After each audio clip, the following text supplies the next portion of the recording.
ফেনীর সদর উপজেলায় নির্মাণাধীন একটি ভবনের কক্ষ থেকে বালুর নিচে চাপা অবস্থায় রিনা বেগম নামের এক গৃহবধূর মরদেহ উদ্ধার করেছে পুলিশ। মঙ্গলবার সন্ধ্যায় শশোরদী ইউনিয়নের পশ্চিম জের কাছাড় গ্রামের এই ঘটনায় এলাকায় চাঞ্চল্যের সৃষ্টি হয়েছে।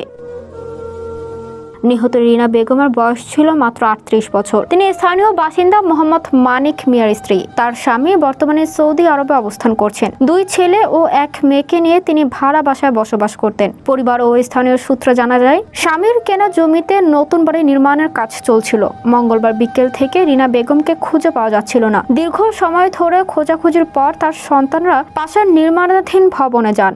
সেখানে একটি কক্ষে অস্বাভাবিকভাবে স্তূপ করে রাখা বালু দেখে স্থানীয়দের সন্দেহ হয়। পরে বালু সরিয়ে দেখা যায় নিচে পড়ে আছে রিনা বেগমের মরদেহ। সঙ্গে সঙ্গে খবর দেয়া হয় পুলিশকে। স্থানীয়দের দাবি, ঘটনার সঙ্গে নির্মাণ শ্রমিক সাইফুল ইসলাম কিংবা নিহত নারীর বড় ছেলে জড়িত থাকতে পারে। তাদের দুজনের বিরুদ্ধেই মাদক সেবনের অভিযোগ রয়েছে। অভিযুক্ত শ্রমিক সাইফুল ইসলাম ঘটনার পর থেকে পলাতক রয়েছেন। তিনি একই এলাকার আবুল খায়েরের ছেলে বলে জানা গেছে। নিহতের ছেলে রাজু জানান, বিকেলে তার মাকে না পেয়ে নতুন বাড়ির নির্মাণস্থলে খুঁজতে যান। সেখানে সাইফুলকে কাজ করতে দেখেন এবং মায়ের বিষয়ে জানতে চাইলে তিনি কিছু জানেন না বলে দাবি করেন। পরে স্থানীয়দের তথ্যের ভিত্তিতে বালুর নিচে তার মায়ের মরদেহ পাওয়া যায়। ফেনী মডেল থানার ওসি গাজী মোহাম্মদ ফৌজুল আজিম জানিয়েছেন, খবর পেয়ে পুলিশ ঘটনাস্থলে গিয়ে মরদেহ উদ্ধার করে। প্রাথমিকভাবে এটি পরিকল্পিত হত্যাকাণ্ড বলে ধারণা করা হচ্ছে।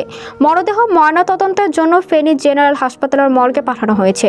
ঘটনার প্রকৃত রহস্য উদ্ঘাটনে তদন্ত চলছে বলে জানিয়েছে পুলিশ। DTR news 24।